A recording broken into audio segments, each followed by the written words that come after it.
Of course, it is not easy to know who is a Kenyan and who is a Ugandan by looking at them. You have to ask them.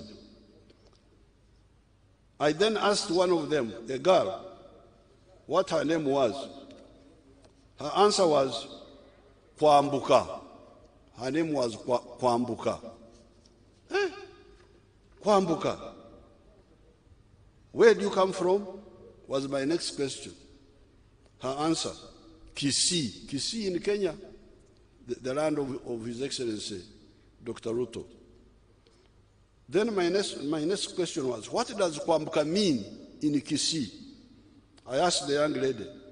The answer, it means crossing a river or a valley. The young lady answered. That is exactly what it means in the Runyakitara dialects. You can't believe it. It is not only the inter-Akyusian Bantu that are fragmented in these countries. How about our Luos in South Sudan, Congo, Uganda, Kenya, Ethiopia, and Tanzania?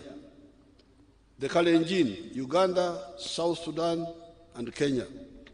And the Ateke, South Sudan, Congo, Uganda, Kenya, Ethiopia, and Tanzania.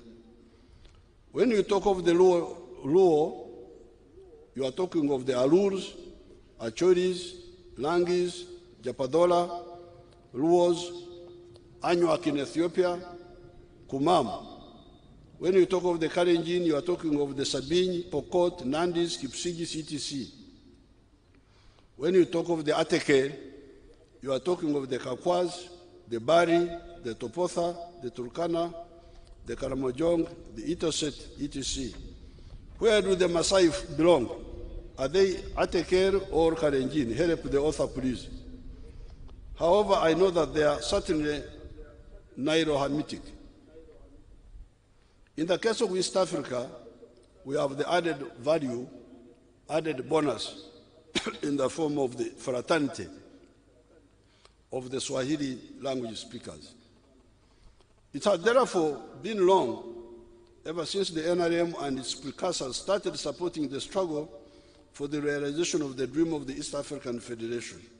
If we had achieved that by 1963, as the elders had intended, this part of the world would be very far. Some of the political elite let down Africa in 1963 by frustrating that effort. If that federation had been launched in 1963, you can be sure that Idi Amin would never have taken power in Uganda. There would have been no genocide in Rwanda or the killings in Burundi. Congo would have stabilized long ago.